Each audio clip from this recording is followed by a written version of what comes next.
Hello my dear students. तो ये एक हम मैग्नेटिज्म का क्वेश्चन करते हैं, बहुत ही शानदार क्वेश्चन है ये।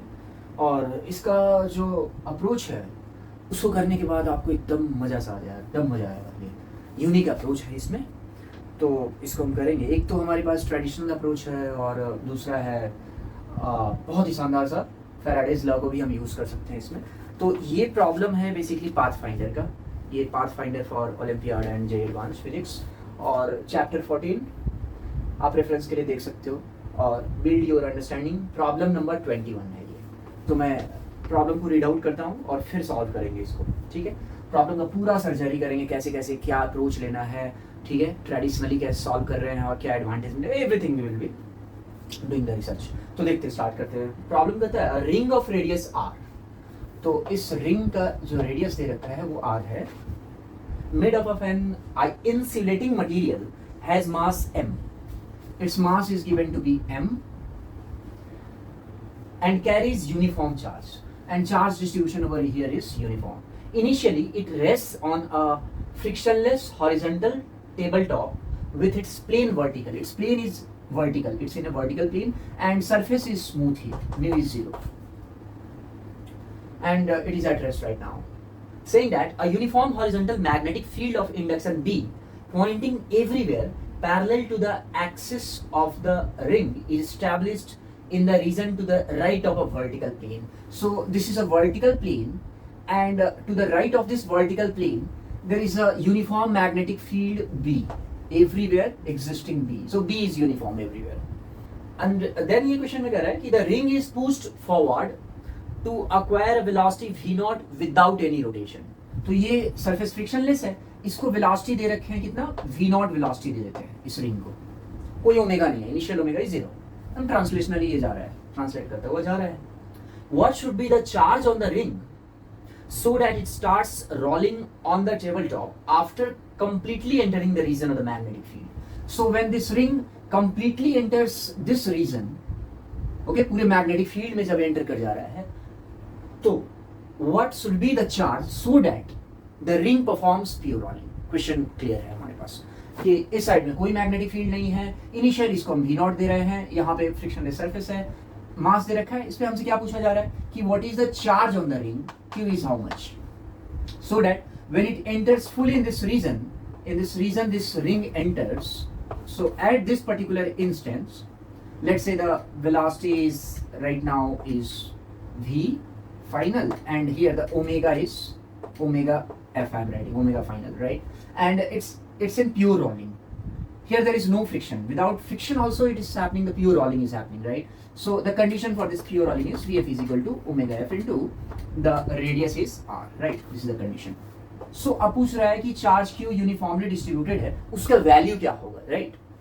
तो चलिए इसको हम एनालिसिस करते हैं, ठीक है। तो सबसे पहले देखो आप, जैसे ये रिंग एंटर करेगा, और ये नॉन कंडक्टिंग रिंग है, ये कैसा रिंग है, नॉन कंडक्टिंग। इसमें दिया भी हुआ है कि रिंग इंसुलेटिंग मटेरियल का है, नॉन कंडक्टिंग रिंग, कोई कंडक्टिंग नहीं है, ठीक है।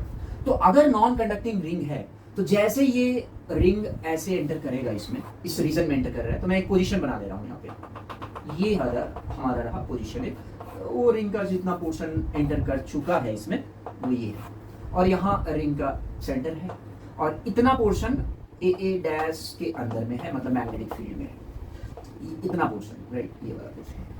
तो इस इंस्टेंट पे अगर मैं देखूं, ग्राउंड फ्रेम से मैं सबसे पहले ऑब्जर्व करते हैं इसको। तो ये एक ट्रेडिशनल अप्रोच हम देखते हैं, उसके बाद ट्रेडिशनली मैं सॉल्व नहीं करूंगा, बट मैं बता दे रहा हूं इसमें क्या हो रहा है। फिर मैं जो मेरा मेन ऑब्जेक्टिव है, इसको यूजिंग फैराडेज लॉ सॉल्व करना, उसमें मजा आएगा, ठीक है। तो मैं दिखाना चाह रहा हूँ हो क्या रहा है बेसिकली। तो अगर मैं यहाँ से देखूं, एक छोटा सा एलिमेंट dq एलिमेंट लेता हूँ यहाँ पे, है ना, इसका चार्ज है इस पे dq, और dq का वैल्यू कितना हो जाएगा, तो that is nothing but lambda which is charge per unit length. Lambda को मैं q बाई 2πr लिख सकता हूँ ना, q निकालना ही हमारे को, तो लैम्डा इनटू, और मैं क्या करता हूँ यहाँ से लेट्स से थीटा एंगल पे एक d थीटा का एलिमेंट ले लिया, ये वाला d थीटा का एलिमेंट ले लिया, तो dq हमारे को पता चल गया कि lambda into r d theta, where lambda is equal to nothing but total charge divided by 2πr, right. अब इस जो dq है, इस इंस्टेंट पे होगा क्या बेसिकली, तो इसका अगर मैं देखूंगा तो एक तो इसका वेलोसिटी को मैं इसका वेलोसिटी अगर देखूं तो सेंटर ऑफ मास का अगर वेलोसिटी किसी इंस्टेंट पे v है तो एक तो इसका वेलोसिटी कंपोनेंट v होगा और साथ में इसका एक ओमेगा भी होगा, राइट। तो मान लेते हैं कि ओमेगा इस डायरेक्शन में है और ये ओमेगा कौन प्रोड्यूस कर रहा है, आप देख सकते हो यहाँ पे देखो। मान लो कि किसी इंस्टेंट पे इस पे ओमेगा आया है, तो मैं बताना चाह रहा हूँ कि ओमेगा आया भी कैसे है। तो इसका जो वेलोसिटी v है और ओमेगा के कारण ड्यू टू रोटेशन इसका एक वेलोसिटी इस डायरेक्शन में होगा omega, right.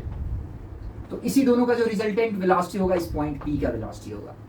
So velocity of this point P is nothing but we can write v plus omega cross r at this instant, जैसे कि हम रोटेशन में लिखना जानते हैं, राइट। तो इस दोनों का रिजल्टेंट के कारण ही यहाँ पे वेलोसिटी होगा और ये नॉन कंडक्टिंग है। इसका मतलब ये हुआ कि इस पे एक मैग्नेटिक फोर्स भी लगेगा। वो कितना लगेगा, तो मैं बोल सकता हूँ dq into V P cross b, right. Charge q into V cross b, यही इस पे df फोर्स लगेगा। तो अगर मैं इसको देखूं तो एक v plus omega cross r है, तो इस दोनों वेलोसिटी के कारण इसमें फोर्स लगेगा, राइट। मतलब v के कारण भी और ओमेगा क्रॉस r, मतलब ओमेगा r इस डायरेक्शन में और r मेरा ये है, राइट। तो ओमेगा r के कारण भी। तो अब मैं देख सकता हूँ कि जैसे हर एक एलिमेंट के कारण अगर मैं देखूँ इस पे, हर एक इस एलिमेंट पे, तो इसमें इस एलिमेंट पे कितना हो जाएगा, v क्रॉस b का डायरेक्शन तो फिक्स है ना, v क्रॉस b। तो v क्रॉस b के कारण जो फोर्स इस पे लगेगा, एक तो डाउनवर्ड डायरेक्शन में इस पे फोर्स लगेगा, है ना, d, मैं इसको dfy बोल देता हूँ, राइट। ये dfy फोर्स लगेगा। बस एनालिसिस अभी कर रहे हैं, इसको अभी सॉल्व नहीं कर रहे हैं, हो क्या रहा है बेसिकली। तो एक तो dfy डाउनवर्ड डायरेक्शन में लगेगा और ओमेगा r जो ये वाला कंपोनेंट आया है, राइट, ओमेगा क्रॉस r वाला जो है, तो ओमेगा क्रॉस r के कारण जो ओमेगा r इस डायरेक्शन में, इसका टेंजेंशियल डायरेक्शन में वेलोसिटी है, तो इसके कारण जो फोर्स होगा, तो मैं देख सकता हूँ क्या, q v क्रॉस b, इसका मतलब v cross b, magnetic field out, तो क्रॉस प्रोडक्ट ले लो, तो इस तरफ रेडियल डायरेक्शन में आएगा ना, तो एक इस डायरेक्शन में इस पे फोर्स आएगा। किस डायरेक्शन में, u टुवर्ड्स सेंटर एक फोर्स आएगा। मैं इस तरफ मैं df रेडियल बोल देता हूँ और df रेडियल और dfy का जो रिजल्टेंट होगा वही नेट df ये वाला फोर्स है ना। So this is nothing but equal to dfy, और ये तो कांस्टेंट फोर्स इस पे लगेगा ना, v ये वाला तो कांस्टेंट ही है। कोई भी dq एलिमेंट लेंगे तो उसके कारण v क्रॉस b का डायरेक्शन नीचे ही है, तो वो कांस्टेंट ही आ जाएगा ये वाला फोर्स है। और प्लस हमने बोल दिया कि ठीक है df रेडियल, ये दोनों df के कारण जो नेट df इस पे आएगा। अब देखो आप, तो ये जो dfy क्या कर रहा है, dfy इसको रोटेशन देगा, इसको टॉर्क देगा, इस सेंटर के अबाउट में इसका टॉर्क मिल जाएगा। dfy इंटू ये वाला किसी इंस्टेंट पे मैं बोल सकता हूँ कि ये वाला r है तो ये r cos थीटा हो जाएगा। तो dfy इंटू, अगर मैं d टाउ निकालूंगा तो d tau will be equal to dfy into how much, r cos theta, r cos theta. और dfy कितना है, dfy इस डायरेक्शन में जो कि है dq into how much, v into b, r cos theta है ना।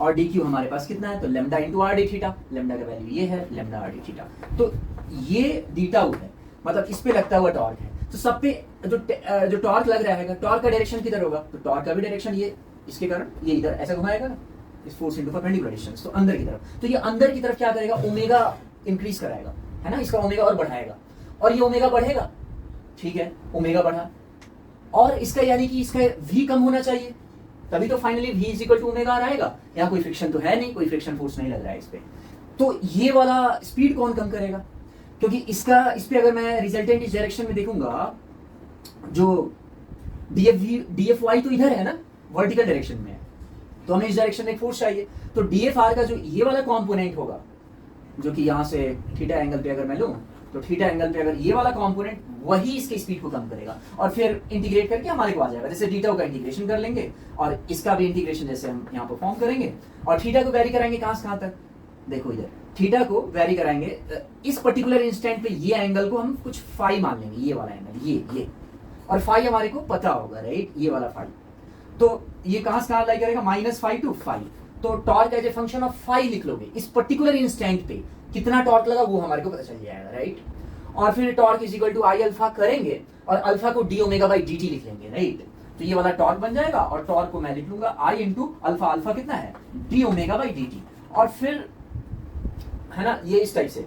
और यहाँ जो वेलोसिटी है, वेलोसिटी को ये सेंटर ऑफ मास का वेलोसिटी है, तो ये जो डिस्टेंस है उसका रेट ऑफ चेंज है ना, ये तो कम हो रहा है ना, तो x, ये मान लो कि अगर ये x है तो मैं ऐसे करके लिख सकता हूँ, x कितना लिख लूंगा, तो यहाँ से आर कॉस, ये एंगल हमने कितना माना है फाई, तो x का value R cos phi dx by dt minus का dx बाई dt वही वेलोसिटी दे देगा, है ना। मैं सॉल्व नहीं कर रहा हूँ, I am not interested in that, मैं तुम्हें तरीका बता रहा हूँ और मैं चाह रहा हूँ कि ट्रेडिशनली तुम इसको सॉल्व कर लेना, ठीक है बच्चे।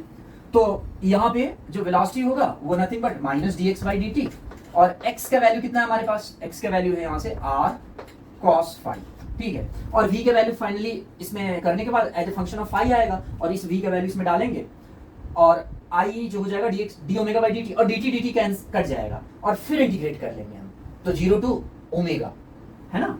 इनिशियल ओमेगा तो 0 है राइट नाउ, 0 टू ओमेगा, और फिर ये पूरा का पूरा फाई कहां से कहां तक इंटीग्रेट करेंगे, तो ये जैसे अंदर जाएगा तो इनिशियल फाई तो 0 है, इस पर्टिकुलर इंस्टेंट पे टच कर रहा होगा ये ना, ये रिंग का जस्ट टच कर रहा है, और पूरा जैसे अंदर चला गया है तो फाई कितना हो जाएगा, फाई का वैल्यू ये वाला फाई हो जाएगा ना, है ना। ये फाई तो मैं ये वाला लिया हूं, तो जैसे टच किया तो ये फाई का वैल्यू कितना आ जाएगा, फाई आ जाएगा। तो फिर से जब इंटीग्रेट करेंगे, पहले एक बार इंटीग्रेशन हम इस एलिमेंट पे कर रहे हैं, किसी भी इंस्टेंट टी पे टॉर्क निकाल ले रहा हूं मैं, और फिर उसको एक बार और इंटीग्रेट करेंगे, किसके लिए, पूरा का पूरा as a function of phi आएगा। इसमें जब v का वैल्यू रखेंगे यहाँ पे, है ना, v का वैल्यू जैसे रखेंगे dt कटेगा तो वो क्या हो जाएगा, as a function of phi आएगा। यहाँ पे पहले इसको बाहर करके इंटीग्रेट कर लेंगे, फाई का फंक्शन आ गया राइट, और तब v का, क्योंकि इस पर्टिकुलर इंस्टेंट पे सारे के लिए v सेम ही है, इस पर ध्यान से देखना, सबके लिए क्या हो जाएगा, हर एक एलिमेंट के लिए v सबके लिए v है, तो अभी तो ये v बाहर आ जाएगा ना इंटीग्रेशन से, और फिर ये cos थीटा d थीटा का इंटीग्रल बन जाएगा minus phi to phi which is sine phi, तो उसमें limit minus phi to phi रख लिया right, I D omega by dt। अब v का वैल्यू फिर रखेंगे इतना, d by dt of r cos phi minus का ऐसे रखेंगे, फिर v का वैल्यू, तब dt काट करके और फिर इंटीग्रेट करेंगे फाई का अब लिमिट लगाएंगे 0 टू पाई, तो वहां से हमारे को ओमेगा मिल जाएगा, वहां से ओमेगा मिल जाएगा, और तो फिर हमारे पास ये आ जाएगा। और similarly V F is equal to omega F into R, similarly मैं क्या करूंगा, फोर्स इस डायरेक्शन में फोर्स है तो फोर्स का भी कंपोनेंट ले लो, डी एफ आर का इधर वाला कंपोनेंट है ना, डी एफ आर का इधर जो कंपोनेंट होगा D F R cos phi is equal to mass times the acceleration को वैसे ही लिखेंगे V D V by D X करके, और चेक कर लेना डी एक्स यहाँ पे नेगेटिव भी होगा और वेलोसिटी इधर है तो minus M V D V by minus D X ऐसे लिखेंगे राइट। मैं उसमें अभी सॉल्व नहीं कर रहा हूँ इसको, मैं तरीका बता दिया, ये ट्रेडिशनली तुम सॉल्व कर लेना राइट, और फिर उसको इंटीग्रेट कर लेंगे तो वहां से आ जाएगा। तो ये एक मेथड होगा, दूसरा मेथड मैं अभी डिस्कस करूंगा, यूजिंग एनर्जी मेथड भी सॉल्व कर सकते हैं। तो वहां से हमारे को दो इक्वेशन वो हो जाएगा, और तीसरा इक्वेशन तीसरा कंडीशन ये है, इस तीनों से हमारे को मिल जाएगा, ठीक है। तो ये पूरा ट्रेडिशनल अप्रोच में बता दिया, एकदम जैसे सिंपल अप्रोच लेकर के कैसे सॉल्व करते हैं traditionally using physics and calculus. जो अब बताने जा रहा हूं वो मजेदार है, उसे मजा आने वाला है, ठीक है। अब देखो क्या मजा आएगा, अब मैं इसको रब कर क्या होगा इधर, इंटरेस्टिंग। मैं यूज करने वाला हूं सेंटर ऑफ मास फ्रेम को। तो मैं ऐसा देख रहा हूं कि अगर मैं रिंग के सेंटर ऑफ मास पे ही बैठ जाऊं, तो सिंस रिंग का जो सेंटर है वो तो ट्रांसलेट कर रहा है ना, वो क्या कर रहा है, ट्रांसलेट कर रहा है।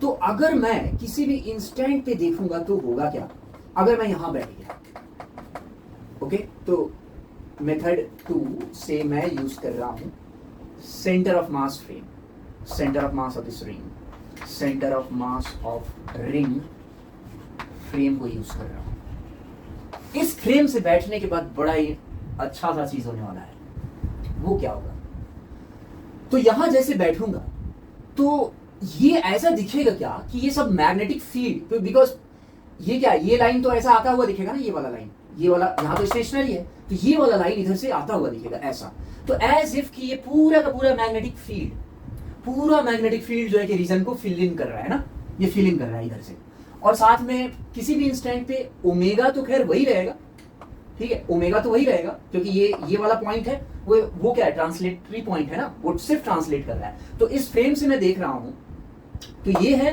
पॉइंट रेस्ट पे, बट ये रिंग घूमता हुआ भी दिखेगा, ये रिंग घूमेगा, और साथ में क्या होगा कि जो पॉइंट, किसी भी पॉइंट का अगर वेलोसिटी यहां से देखेंगे तो सिर्फ एक ओमेगा दिखेगा और कुछ नहीं दिखेगा, क्योंकि यहाँ का इसके रिस्पेक्ट में इसका वेलोसिटी नहीं दिखेगा ना, सिर्फ ओमेगा का। और साथ में ऐसा दिखेगा क्या कि ये जो लाइन है, ये लाइन ऐसे आता हुआ दिख रहा है यूं। तो अब एक बात बताओ, कि जैसे ये लाइन आता हुआ दिख रहा है, इसका मतलब क्या हुआ कि स्पेस में पहले यहाँ मैग्नेटिक फील्ड नहीं था, अब क्या है कि वो मैग्नेटिक फील्ड आ रहा है, वो स्पेस को फिल कर रहा है। इसका मतलब क्या हुआ कि मैग्नेटिक फील्ड टाइम के साथ चेंज हो जा रहा है इस पर्टिकुलर फ्रेम में, राइट। और अगर इस पर्टिकुलर फ्रेम में चेंज हो रहा है मैग्नेटिक फील्ड, तो हम इंड्यूस्ड इलेक्ट्रिक फील्ड का कॉन्सेप्ट भी लगा सकते हैं। और इंड्यूस्ड इलेक्ट्रिक फील्ड के लिए जो फैराडेज लॉ है वो क्या है, integral E dot D L is equal to minus D phi by D T, right. ये है हमारा, ये electric field E dot D L, और ये नॉन कंजर्वेटिव इलेक्ट्रिक फील्ड है, राइट। ये तो सबको पता ही है, ई डॉट डी एल। तो अब यहां से बैठ करके ये ऐसा दिखेगा कि इलेक्ट्रिक फील्ड आ गया है ना, इस पूरे रीजन में इधर इलेक्ट्रिक फील्ड आएगा, इस साइड में नहीं आएगा इलेक्ट्रिक फील्ड। यहाँ इस रिंग पे अगर मैं देख रहा हूँ, अगर रिंग को ही मैं रिंग पे लिया हूँ, वहां पे फ्लक्स निकाल रहा हूँ, इस रिंग पे ही मैं इस इक्वेशन को लगा रहा हूँ, तो इधर तो कुछ है नहीं ना, इस रीजन में कोई मैग्नेटिक फील्ड नहीं है, इस रीजन में मैग्नेटिक फील्ड है, तो यहाँ पे इस रीजन में मैग्नेटिक फील्ड आएगा। अब वो किस डायरेक्शन में होगा मैग्नेटिक फील्ड, वो भी एक इंटरेस्टिंग बात है। तो अब एक फील्ड ट्रांसफॉर्मेशन भी होता है, राइट। हम जानते हैं कि लॉरेंज फोर्स जो होता है, ये बड़ा इसमें माइन्यूट कॉन्सेप्ट, बड़ा मजेदार कॉन्सेप्ट सब इन्वॉल्व है, एकदम ध्यान से सुनना है इस चीज को। तो जो लॉरेंज फोर्स है, इलेक्ट्रोमैग्नेटिक फोर्स, वो तो हम जानते हैं कि जो ये वाला जो फोर्स है Q V vector plus Q V cross B, electric force plus magnetic force Q V cross B, ये सबको पता ही है। और ये कांस्टेंट होता है, राइट, ये कांस्टेंट होता है। इसका मतलब अगर एक फ्रेम से दूसरे फ्रेम में हम जाते हैं तो क्या होगा, इनके कंपोनेंट्स बदल जाएंगे, however net electromagnetic force constant रहेगा, क्योंकि ये तो रियल फोर्स है, फोर्स तो फ्रेम पे डिपेंड करता नहीं है। तो इस फ्रेम में जो ग्राउंड फ्रेम में थे, एक ग्राउंड पे बैठा हुआ बंदा है, वो क्या देखेगा कि कोई इलेक्ट्रिक फील्ड नहीं है, क्योंकि उसके रेस्पेक्ट में तो मैग्नेटिक फील्ड कांस्टेंट है। बट अगर यहां से बैठ करके देख रहे हैं तो क्या हो रहा है, वो मैग्नेटिक फील्ड आता हुआ दिख रहा है, स्पेस को फिल करता हुआ दिख रहा है। इसका मतलब ये हुआ कि मैग्नेटिक फील्ड टाइम के साथ चेंज हो रहा है ना मजेदार चीज। तो अब इंटरेस्टिंग है और इसे बहुत इजीली सॉल्व भी हो जाएगा, तो इसलिए मैं इसको डिस्कस करना चाह रहा हूँ, राइट। अब मैं इसका डायरेक्शन ही बताना चाह रहा हूँ कि वो डायरेक्शन होगा क्या किधर। तो देखो इधर जो ग्राउंड से बैठा हुआ ऑब्जर्वर था, जैसे हमने डिस्कस किया कि डीक्यू एलिमेंट इस पे लिया था, तो एक इस पे जो डीएफवाई नीचे लग रहा था ना, किसके कारण था, वो वेलोसिटी वी के कारण था, अभी जो डिस्कस किया। तो अब सेम इस फ्रेम में जब बैठेंगे तो वो क्या होगा, ये देखेगा इलेक्ट्रिक फील्ड नीचे जाता हुआ, ठीक है, ये सारे इलेक्ट्रिक फील्ड नीचे जाता हुआ इस पर्टिकुलर इंस्टेंट पे, क्योंकि फील्ड ट्रांसफॉर्मेशन तो हम जानते हैं ना कैसे करते हैं कि अगर मान लो कि एक चार्ज है कुछ वेलोसिटी v से मूव कर रहा है, और एक ऑब्जर्वर है यहाँ पे रेस्ट पे है, ठीक है, तो इस पे फोर्स लगता हुआ हमें दिखेगा कि v क्रॉस b, और सपोज v वेलोसिटी से यही मूव कर जाए ऑब्जर्वर, तो अब इस पे मैग्नेटिक कंपोनेंट तो जीरो दिखेगा, वो इलेक्ट्रिक कंपोनेंट दिखेगा, वो कितना दिखेगा इलेक्ट्रिक कंपोनेंट, तो वो ही इलेक्ट्रिक फील्ड जो जनरेट होगा।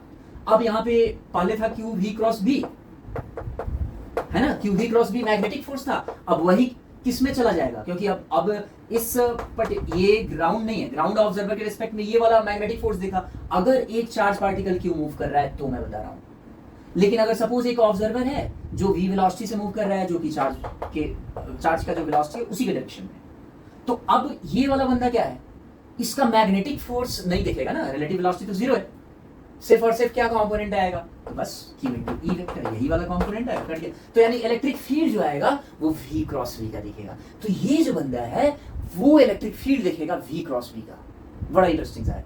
तो अब ये v क्रॉस v, देखो इससे कितना सारा कॉन्सेप्ट इसमें इन्वॉल्व है, तो इसको पूरा एनालिसिस से एकदम पिक्चर क्लियर हो जाएगा। बाकी तो लॉ मैं लगा दूंगा, उसमें ज्यादा कुछ टाइम नहीं लगेगा, बट समझो चीजों को क्या हो रहा है। तो अगर ये जो बंदा है यहाँ पे v वेलोसिटी से अभी मूव कर रहा है, तो वो क्या देखेगा, वो देखेगा जो इलेक्ट्रिक फील्ड है वो नीचे की डायरेक्शन में है, कितना होगा, तो इलेक्ट्रिक फील्ड हो जाएगा वो बस v क्रॉस v, यानी कि v डाउनवर्ड ही आया था ना, इसका वेलोसिटी v इधर है इसके रिस्पेक्ट में, तो v क्रॉस v नीचे आ गया था, तो जस्ट v क्रॉस v नीचे, तो यानी कि एक vb का मैं इलेक्ट्रिक फील्ड नीचे के डायरेक्शन में, तो हर एक इस पे vb कांस्टेंट लगेगा इस पे vb। अच्छा, तो इस पे अगर इस एलिमेंट पे ये वाला जो बंदा है वो इलेक्ट्रिक फोर्स कितना देखेगा, है ना, इलेक्ट्रिक फोर्स कितना देखेगा, तो वो देखेगा dq इंटू वी, कितना देखेगा dq इंटू वी, और dq इंटू वी क्या है, e के इक्वल है ना, जो इलेक्ट्रिक फील्ड है वो किसके इक्वल है, वी के इक्वल है। तो ये जो बंदा है इस dq एलिमेंट पे इलेक्ट्रिक फील्ड पे लगता हुआ जो फोर्स दिखेगा वो कितना दिखेगा, डी क्यू इंटू ई का एक फोर्स दिखेगा। ये इलेक्ट्रिक फोर्स देखा मैं, डीएफई देखा। अच्छा एक बात बताओ, ये फोर्स इस पे डाउनवर्ड डायरेक्शन में देखा, क्या ये वही नहीं है जो ग्राउंड ऑब्जर्वर से डीएफवाई अभी हमने निकाला था? सेम ही तो है ना, बट इसमें हमें सिर्फ कह दिया कि ये इलेक्ट्रिक फील्ड है। सिर्फ कहने की बात नहीं है, एक्चुअली में इलेक्ट्रिक फील्ड वो होगा, प्रोड्यूस करेगा वो इस फ्रेम में। इंटरेस्टिंग है ये। और चीज मैं बताऊंगा अभी। अब ये इलेक्ट्रिक फील्ड को फिर मैं बताऊंगा ये फैराडेज लॉ से डायरेक्ट रिलेशन में, यही इंटरेस्टिंग बात है।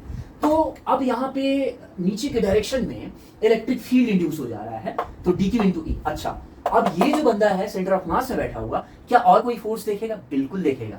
ये अब यहाँ पे इसका अपन ये देखेगा क्या कि ओमेगा तो है ही ना, तो इसके रिस्पेक्ट में इसका एक वेलोसिटी इधर भी है, कितना?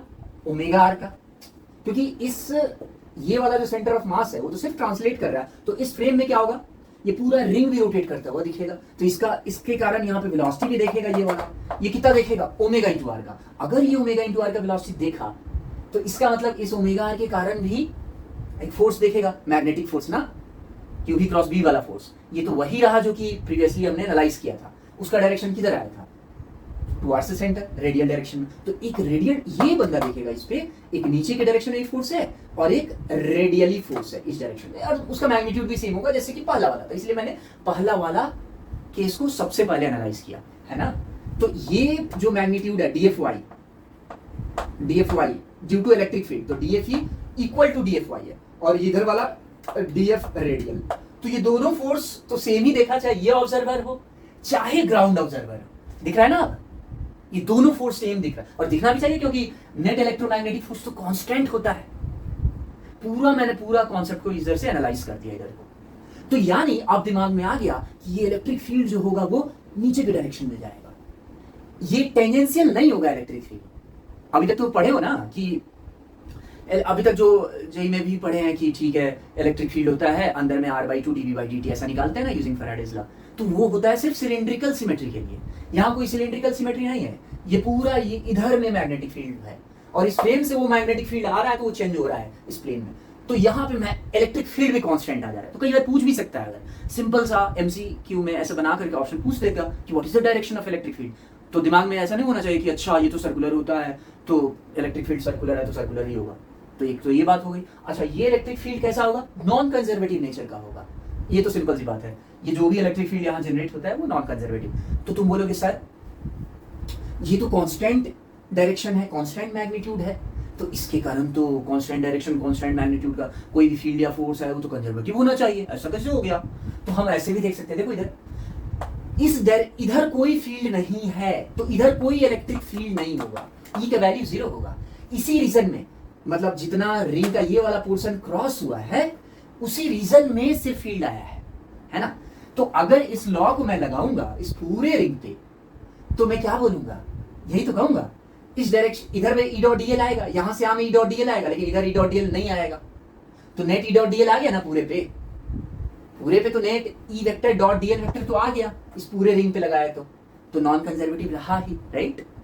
ये बात। तो इतना एनालिसिस सब सीख गए, अब कुछ नहीं, अब बस हमारा इस लॉ को लगा करके और बड़ा ब्यूटीफुली हमने निकालना है। तो चलते किसी भी इंस्टेंट पे यहाँ पे मान लो कि इतना पोर्शन रिंग का इनसाइड है, मैं फैराडेज लॉ लगाने वाला हूँ। देखना कितना मस्त टाइप से ये फैराडेज लॉ आउटकम देगा, कोई लेंथी कैलकुलेशन नहीं है, कुछ नहीं है, राइट? अब इंटरेस्टिंग सा लॉ को लगा दो, integral E dot D L equal to minus d∅dt, इसी को लगाना है हमारे को, ठीक है? ये तो पता हो गया कि इलेक्ट्रिक फील्ड किधर है, इलेक्ट्रिक फील्ड का वैल्यू नीचे नीचे है। तो कोई भी अगर मैं इस पे dq ले रहा हूँ तो ये जो इस पे dq ले रहा हूँ, राइट, ये हमारा कितना है? dq है, ठीक है? इलेक्ट्रिक फील्ड नीचे है, तो ये जो इलेक्ट्रिक फील्ड का जो कॉम्पोनेंट है तो ये क्या हो जाएगा? Electric field E dot D L, मैं इसमें पहले फोर्स लिख रहा हूँ, ये जो इलेक्ट्रिक फील्ड फोर्स लगाएगा तो वो कितना लिखेगा? dq इंटू इलेक्ट्रिक फील्ड ई, ये फोर्स होगा, राइट? ये फोर्स, राइट? तो F ऐसे कर लो, ऐसे करो, ई डॉट डीएल का मतलब क्या होगा? इस डायरेक्शन में एक टेंजेंशियल कंपोनेंट ET है ना, तो मैं ऐसे पहले लिख लेता हूँ, ये हमारा ई डॉट डीएल, क्योंकि ई डॉट डीएल यहाँ निकालना है। तो ई डॉट डीएल कितना हो जाएगा? ET इंटू जस्ट डीएल ना, ET जो है इस इलेक्ट्रिक फील्ड का इधर कंपोनेंट है, और इस पे जो डीएफ लगेगा सिंपल, जैसे आप नॉर्मल करते हैं वो डीएफ कितना हो जाएगा, डीक्यू इंटू ईटी। इस डायरेक्शन में मैं फोर्स ले रहा हूं, क्यों? क्योंकि मुझे टॉर्क निकालने में इंटरेस्ट है। तो ये जो डीएफ हो जाएगा टेंजेंशियल डायरेक्शन में, वो डीक्यू इंटू कितना आ गया बोलो, डीक्यू इंटू ईटी, राइट।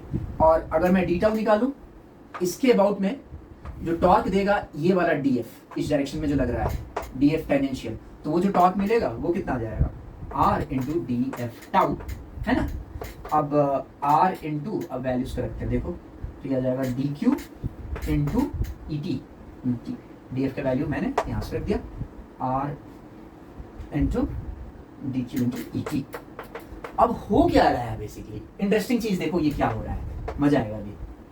ये डी टाउ है, समहाउ मैं इसको फैराडेज लॉ में घुसाना चाह रहा हूँ ऐसा, और डी क्यू को तो मैं लिख सकता हूँ ना लैम्डा डी एल, तो इसको मैं लिख दिया कितना, लैम्डा इंटू डी एल। क्यों लिखा?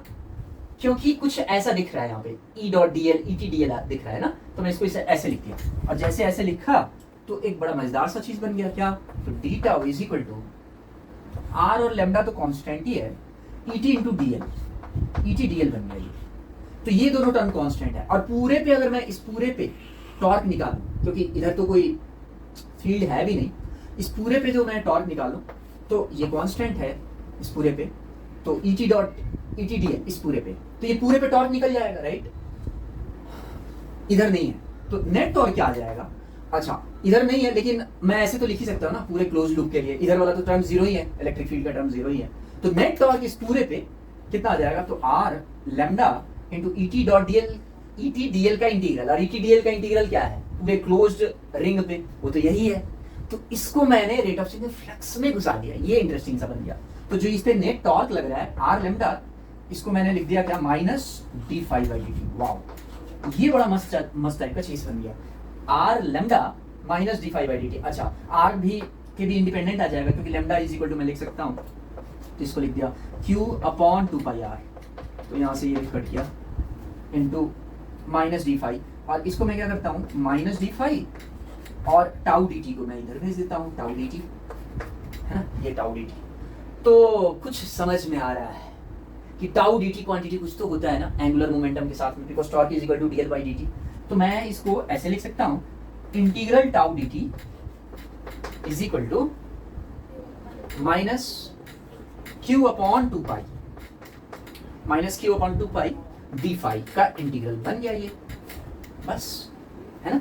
ये वाला क्यू, तो क्यू पूरे रिंग पे जितना चार्ज है जो कि हमें फाइंड आउट करना है, तो Q by two pi minus का डी फाइव इंटीग्रल। और अब जो ये वाला फ्लक्स निकल गया है, राइट, तो ये तुम बताओ, D five by D T बाद में पूरा रिंग एंटर कर गया है, ए डैश के जस्ट राइट साइड में है ना। तो जैसे ए डैश के राइट साइड में है तो उसमें फ्लक्स कितना आ जाएगा, तो फाइनल इज इक्वल टू, अच्छा एरिया वेक्टर तो अंदर की तरफ होगा है ना, ऐसे घूम रहा है रिंग, तो और चार्ज ऐसे घूम रहा है, तो ऐसे ही ना डिस्कस करते हैं कि अच्छा एरिया वेक्टर हमारा करंट के डायरेक्शन में आता है, तो यहाँ से आ जाएगा minus B into pi R square, और इनिशियल फ्लक्स तो जीरो है क्योंकि वो मैग्नेटिक फील्ड से बाहर है। अब वैल्यूज को रखो इंटरेस्टिंग सा, तो यहाँ पे फाइव माइनस फाइव आई, तो ये माइनस माइनस से प्लस बन जाएगा, टाउ डी टी यहाँ से जीरो से लेकर के जितना टाइम लगा है टी नॉट टाइम तक में रिंग अंदर गया है वो वाला टाइम है टी नॉट, तो वो इंटरेस्टिंग सा है, फ्लक्स हमारा आ गया कितना, तो Q by two pi into B into pi R square है ना। तो मैं फिर से इसको थोड़ा इरेज कर देता हूँ, और फाइनली तुम सब नोटबुक उठाओ और नोटबुक में एक एक स्टेप्स लिखते चलो, सिर्फ वीडियो देखने से नहीं होगा, नोटबुक में सब चीज रहना चाहिए। मुझे तो बहुत ही मजा आता है ऐसे क्वेश्चंस को डिस्कस करके, एक गुजबम्स आता है, ठीक है। अब ये देखो, तो यहाँ पे इंटीग्रल आया हमारा tau D T zero to T naught का वैल्यू मैंने पुट ही कर देते हैं, तो ये आ जाएगा Q by two pi minus का, और ये वैल्यूज को रखेंगे इधर, तो माइनस माइनस तो प्लस ही बन जाएगा, तो ये but B into pi R square का बन गया है ना, final flux minus initial flux minus minus से कट गया, तो यहाँ से आ जाएगा Q R square into B by to.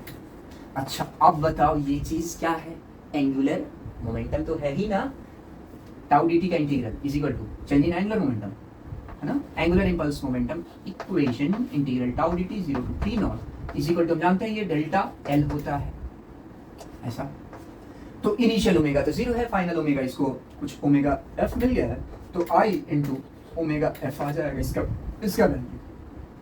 तो यहाँ से आई पता ही है, रिंग का आई कितना है एम आर स्क्वायर, मास छोटा मास है M into R square into omega final is equal to, और इसका वैल्यू मैं यहाँ से रख देता हूँ, तो ये आ जाएगा Q B by two into R square.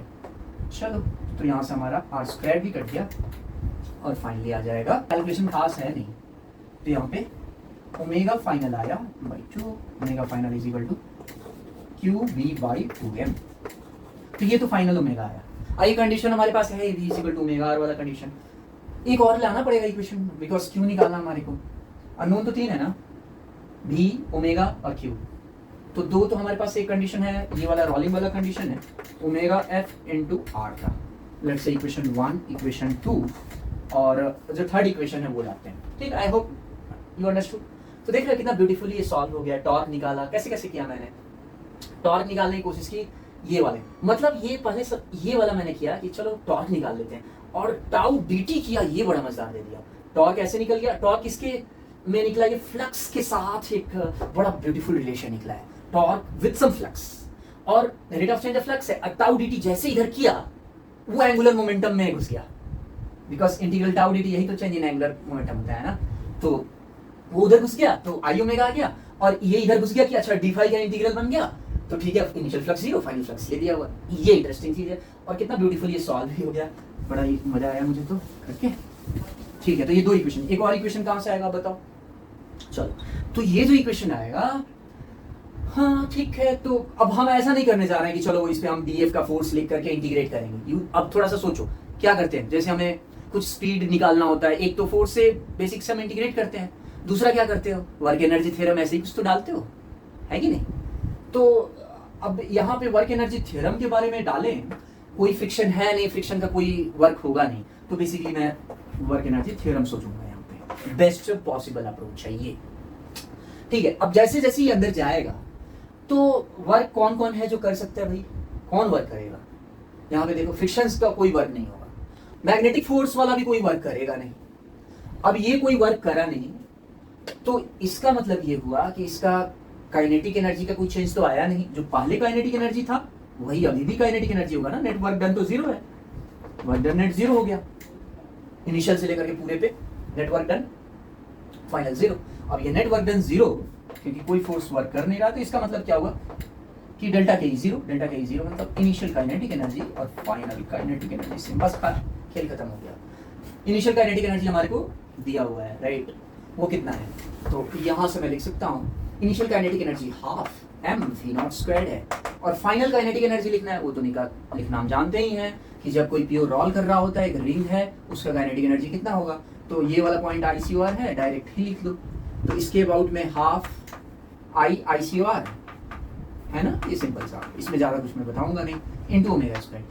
ICOR कितना होगा, इसके अबाउट में mr square plus mr square which is 2mr square into omega square, ये बन जाएगा half M V naught square. और बाय द वे इधर हाफ का टर्म रहा, ये कट गया, ये वी नॉट स्क्वायर हाफ भी हटा दो is equal to 2 into omega R का होल स्क्वायर, और ये फाइनल वाला ओमेगा है, ओमेगा फाइनल है, और ओमेगा इंटू आर कितना है, वी है, तो ये आ जाएगा 2v स्क्वायर, यानी इसका जो स्पीड होगा वो हो जाएगा v नॉट बाई रूट 2 का, v नॉट बाई रूट 2। तो अब आ गया हमारे पास, कुछ अब करना नहीं है, उस वैल्यूज को यहाँ पे डाल देंगे तो आ जाएगा फाइनली। यानी कि अगर मैं निकाल ही देता हूँ, ओमेगा एफ जो होगा वो वी एफ बाई आर, और वी एफ कितना है, ये फाइनल भी है, तो V naught by root 2 V F is equal to omega F